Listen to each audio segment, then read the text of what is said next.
The car passed its MOT. That is not the same as saying the car is safe. Most people do not know the difference. And that misunderstanding, that quiet, reasonable assumption that a passed certificate means a sound car, is what Gary watched cost people money, and in some cases, considerably more than money, for 14 years. We will call him Gary. For 14 years, Gary worked as a qualified MOT tester at an independent garage in the northwest of England. He has put thousands of vehicles over the pit. He has passed cars he knew were close to the margin and failed cars their owners were certain would sail through. He has handed certificates to buyers who drove away in cars that made him uneasy, legally, correctly, professionally, and thought about those cars on the drive home. Gary left testing 2 years ago. He came to us with a specific list. 7 cars, 7 models that move through the British used market in enormous numbers, that are disproportionately likely to carry serious hidden defects that a standard MOT inspection will not catch.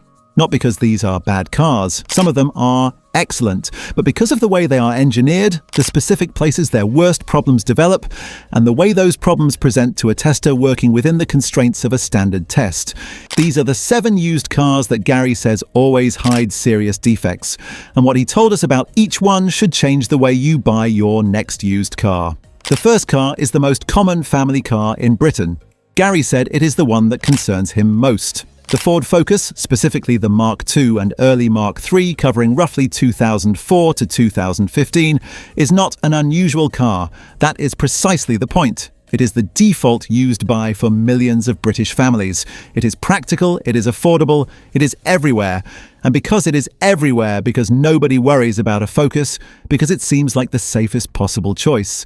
It is the car, Gary told us, that gets the least scrutiny and carries one of the most serious hidden structural problems in the used market. The front subframe on the Focus, Mark II corrodes at its rear mounting points in a way that is invisible on a standard visual inspection from below the vehicle. The corrosion develops inside the joint, between the mounting plate and the body structure, where moisture penetrates and cannot escape. From underneath, looking upward, the surface of the joint can look acceptable. Surface rust is normal on a car of this age, but the surface rust on a Focus mounting point is not always what it appears. Sometimes it is the visible edge of a failure that has been progressing invisibly inside the joint for years. Gary described this as a weld-through failure. The metal corrodes from the inside outward. The outside, the surface a tester sees, can look like ordinary surface oxidation. The inside can be a different story entirely. What the buyer sees, Britain's most trusted family hatchback. Sensible, affordable, familiar, the car that nobody questions. What Gary saw, a front subframe mounting point that in a significant proportion of Mark II Focuses of this age has corroded internally in ways that no standard visual inspection will reveal, and that gives no warning before it fails. He told us about the car that changed how he worked, a Focus. Mark II, 9 years old, 4 previous owners, service history that was partly stamped and partly invoiced. He put it over the pit. He inspected what he was required to inspect. He saw what was visible. He passed it. 3 months later, the car was at another garage in the group after the front subframe had partially detached under hard braking on a roundabout approach. The driver sustained a broken arm. The car was written off. Gary found out because the owner was known to the wider business. He went back through his inspection notes. He had done what was required of him. What failed was inside the joint, behind the mounting plate, in a place that cannot be seen without subframe removal. The test he ran could not have caught it. The test, as written, is not designed to catch it. The second car is the one Gary said was hardest to frame, because its identity is built on the thing its defect undermines. The Volvo 570, specifically the second and third generation models from 2000 to 2016, is the estate car that British families buy when safety is the priority. Not performance, not style. Safety. The Volvo reputation is not marketing. The engineering philosophy behind it is real and well documented. And the V70 in particular is the car of the careful, responsible owner who did their research and chose accordingly.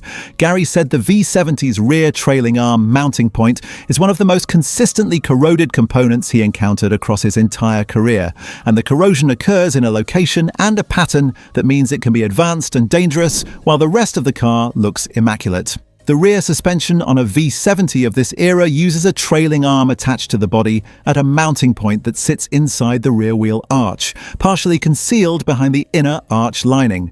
Moisture and road salt enter the arch, become trapped against the mounting, and attack the surrounding body metal. The trailing arm itself may look and feel fine. The bush may be serviceable. What corrodes is the body structure that the arm is bolted through. And when that structure is sufficiently degraded, the arm can detach from the car under lateral load. Not with a warning light, not with a noise, not gradually. What the buyer sees, a large, safe, well-regarded Volvo estate. A car bought by careful people, maintained by careful people, with a kind of ownership history that suggests everything is in order. What Gary saw, a rear inner arch that conceals a mounting point invisible from any external walkaround, that requires a torch and direct physical access to assess, and that can be dangerously corroded while the car presents as immaculate. Gary told us he failed 3 separate V70S on this specific point across his career. 3 cars that had passed previous MOTs. 3 cars whose owners arrived convinced there would be no issues. He described the first one clearly. The owner had been planning a motorway journey with her family the following weekend.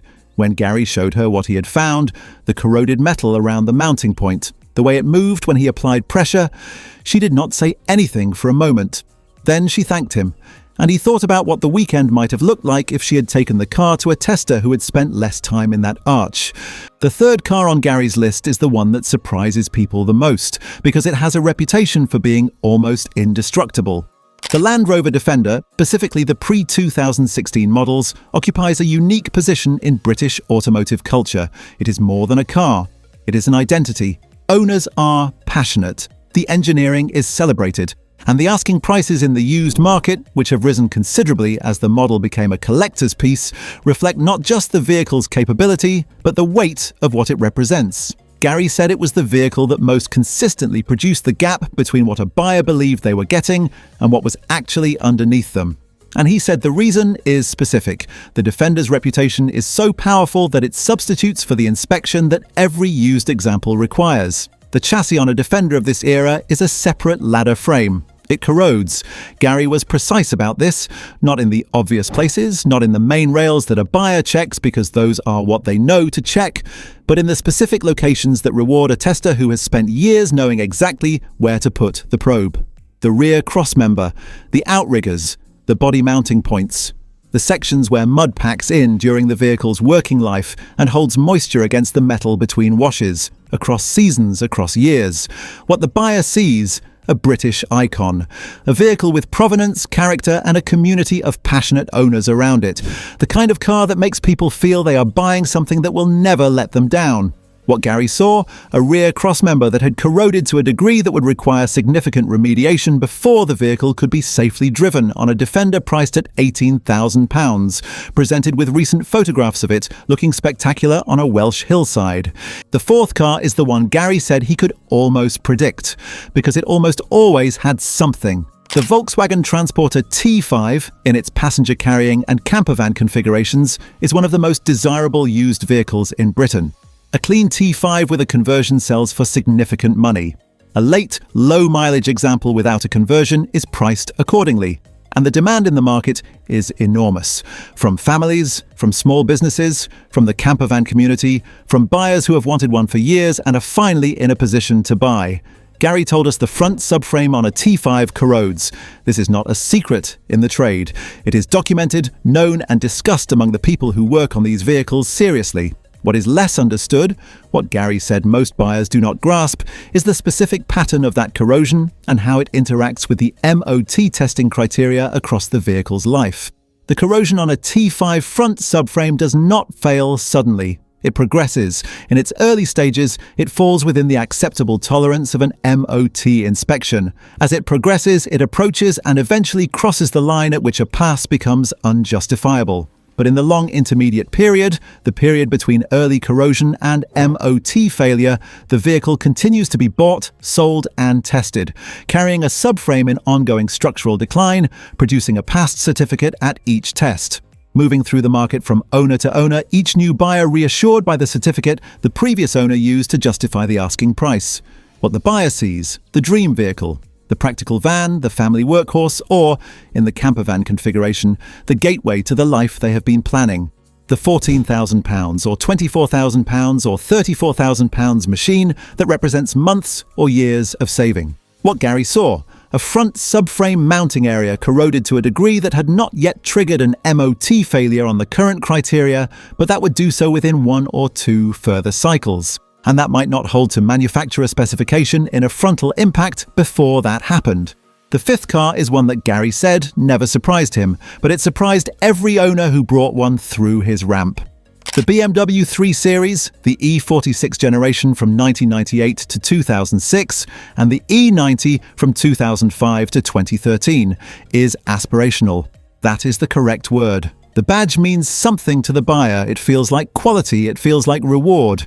And at the prices these cars trade at in the used market, £3,000 to £8,000 for a clean E90, less for an E46, the badge suggests extraordinary value for money.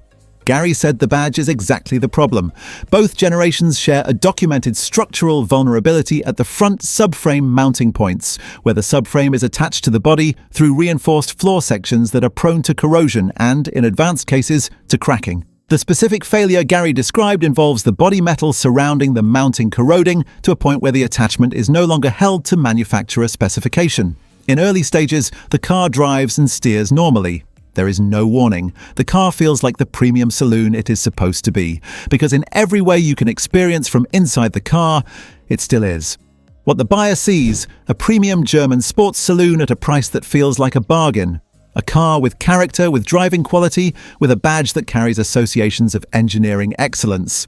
What Gary saw: a floor section adjacent to the front subframe mounting that had been attacked from underneath, from inside the sill cavity, and in some cases from the wheel arch simultaneously. Corrosion approaching from 3 directions, leaving the mounting point surrounded by compromised metal on every accessible face. He described the pattern of a specific E46, bought privately for £4,800 by a buyer who was visibly proud of the purchase. The car was clean, the interior was good, the service history was largely complete. Gary put it on the ramp. The front subframe mounting was corroded on both sides. The floor structure around 2 of the 4 main mounting bolts was damaged beyond reliable torque specification. The repair estimate was £1,300 on a car bought for £4,800. Gary said the 3 Series at this age is a car where the aspiration of the purchase actively works against the buyer's judgment. The badge creates confidence. The confidence reduces skepticism. The reduced skepticism means the inspection is less thorough than it would be on a car the buyer did not want as badly. And the car that the buyer wanted most turns out to be the car they examined least carefully before handing over the money. A past MOT tells you nothing about the condition of the floor structure around the front subframe mounting. It tells you that the tester found nothing requiring a fail on the day they ran the test. On an E46 or E90 that has lived its life on British roads and reached double-figure age, those are different statements. The 6th car on Gary's list is the one that represents something very specific about how defects hide in plain sight. The Vauxhall Astra, specifically the Mark V and Mark VI generations from 2004 to 2015, is the kind of car that nobody is particularly romantic about. It does not have the aspiration of the BMW or the legend of the Defender. It is competent, it is common, and it is bought largely by people who need reliable transport at a sensible price. It is the anti-statement car. And that, Gary told us, is precisely why its most consistent defect goes unnoticed for so long. The rear beam axle on an Astra of this generation corrodes at the mounting points where it is attached to the body of the car. This is not unusual. Rear beam axles on many cars of this era share similar vulnerabilities. What Gary said is specific to the Astra is the combination of where the corrosion sits, how it presents visually, and the tendency of Astra buyers, and he said of some Astra MOT testers, to underestimate what the car needs because of what it costs. The rear beam mounts sit inside the vehicle's rear underbody in positions that collect road debris and salt and that are not naturally cleared by normal driving. The corrosion that develops there is aggressive on a car that has been driven through British winters without regular undersealing or underbody treatment. And it progresses to a point where the rear suspension geometry is compromised before it progresses to a point where a visual inspection makes it obvious. What the buyer sees: a practical, no-nonsense hatchback or estate at a low price point. A car that is easy to dismiss as ordinary and, for that reason, easy to buy without the scrutiny it deserves. What Gary saw? A rear beam mounting area that had been allowed to corrode to a degree that affected the car's handling geometry without producing a symptom obvious enough for the owner to have noticed on a car that had passed its last 2 MOTs at a testing station that Gary diplomatically described as busy. He told us the Astra is the car that teaches you not to assume the boring car is the safe choice. The boring car is the car nobody examines carefully. The car nobody examines carefully is the car that carries the defect nobody finds until it has had 3 or 4 years to develop. There is nothing inherently wrong with the Astra. There is something inherently risky about buying any car on the basis that it is not interesting enough to require a proper inspection.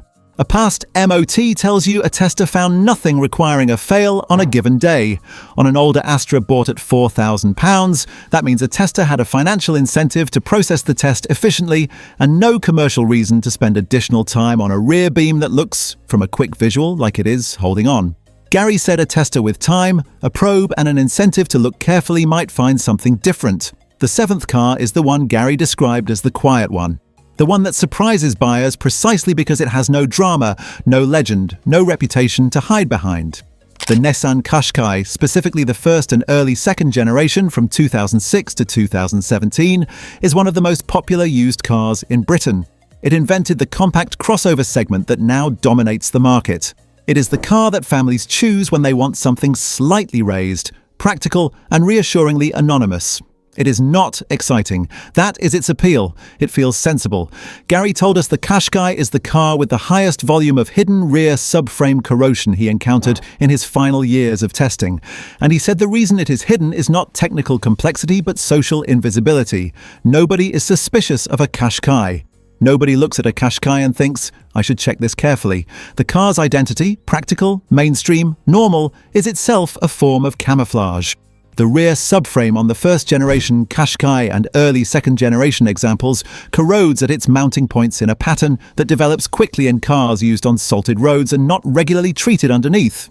The corrosion is not uniquely severe compared to other cars of the era, but it sits in positions that make it difficult to assess without getting the car off the ground, and the combination of the car's enormous used market volume, the low average price at which older examples trade, and the buyer's assumption that a sensible car requires no unusual scrutiny makes it, in Gary's words, the car he was most likely to look at and find more than he expected. What the buyer sees, the sensible choice.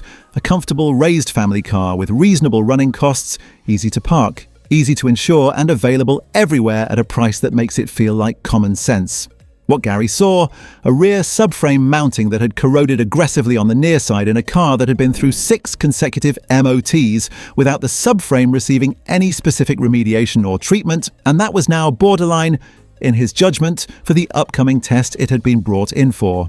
He told us the Qashqai is not a bad car. In many respects, it is exactly what it claims to be. But the rear subframe vulnerability combined with the volume in the used market and the consistent under-inspection of what appears to be a boring, reliable family crossover makes it the car where Gary said the gap between a passed certificate and a safe car is widest. Not because the defect is the worst, but because the probability of it being found before it becomes serious is the lowest.